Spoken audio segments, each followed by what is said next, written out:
What's going on, everybody? Josh Engleman for Awesemo.com, and I am back with my NBA DFS contenders on DraftKings for Thursday, May 13th. Now, be sure to hit that like button, subscribe to the channel, and hit the notification bell so you know when this and all of our other content goes live. Follow me on Twitter at Josh Engleman so you can get updates to these sim results as we get closer to lock. And finally, let me know in the comment section who is your favorite and least favorite of my contenders for today's slate.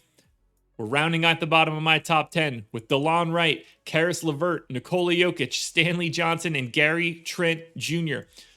He's on the outside looking in. Who will be my favorites? My top 5 plays of the day, brought to you by the Toronto Raptors?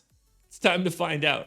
First up at number 5, we're going to the point guard spot. We're grabbing Malachi Flynn. He's 5,700, projected for 33. The goal's 40s in the optimal lineup 28% of the time.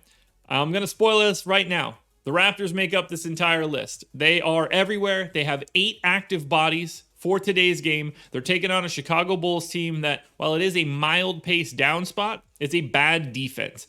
I've got Flynn in for 32 minutes. In theory, he could play more. He's about a fantasy point per minute guy in that time. 22% usage, 15.6 assists, 4 boards. We're going to be rostering a lot of Toronto.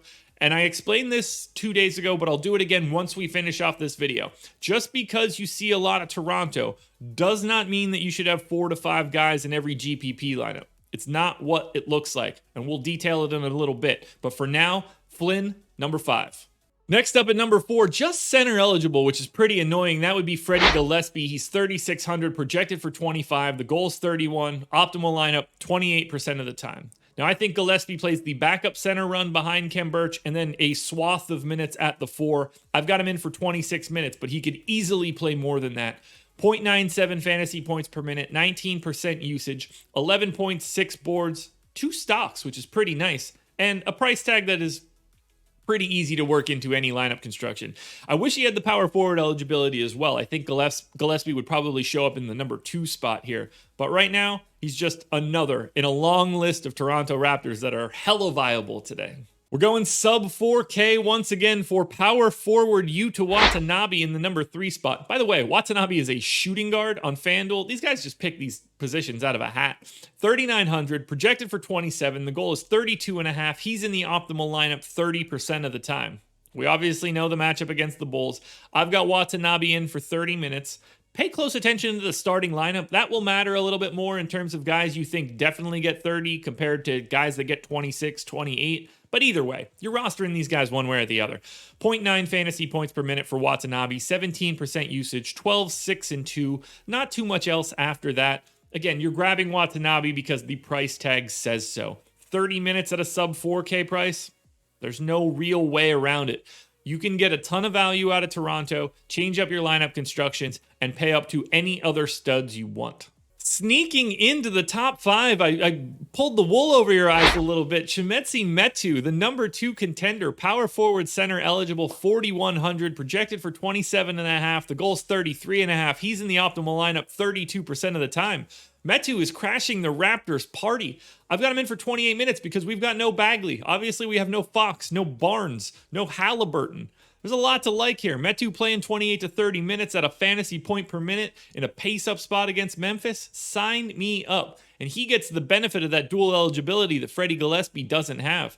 13 points, 6.5 boards, 2 assists, and 2 stocks for Metu. He's another value option, and it allows you to get a little bit away from the Toronto Raptors. Now, before we get to that number 1 contender, one last reminder, hit the like button, subscribe to the channel, and hit the notification bell so you know when everything goes live. Then head to Twitter and follow me at Josh Engleman so you can get updates to these sim results as we get closer to lock. Finally, in the comments section underneath this video, I need your favorite contender, your least favorite contender, and the guy that you thought should have been on this list that you didn't see. And finally, the number 1 contender for today's slate, that would be Jalen Harris, shooting guard eligible, 3,800, projected for 27. The goal is 32. He's in the optimal lineup 33% of the time. I think Harris plays around 28 minutes. Upside is there for more. Can't see him playing too many less than that. 0.96 fantasy points per minute. North of 20% usage, which I do find interesting. 14 points, 3.5 boards, 3.5 assists. So he gets there in a couple different ways. But again, you're getting another sub 4K guy at a minutes limit that's somewhere in the 26 to 34 range. They're drowning in value in Toronto. Now, I did this last time. I'm going to do it again. If we select Harris, Watanabe, Gillespie, Flynn, Trent, Stanley Johnson, that right there is 6 guys from the Raptors. But the sum of that rate, 1.7. That's how many guys from that list, just right there, that you would expect to actually be in the optimal lineup. If we just look at it for the entire list, it's 2.56. Even though I'm showing you 10 guys, the expectation, the most likely scenario is 2.5 of them are in the optimal. Probably we're leaning to 3 is the most likely scenario. So you're looking to get 3 of these 10 right. That's what's so tricky about NBA DFS. But for right now, the easiest place to find that value is in Toronto. And the number 1 guy on that list is Jalen Harris. Alrighty, folks, that will do it. Those are my NBA DFS contenders on DraftKings for Thursday, May 13th.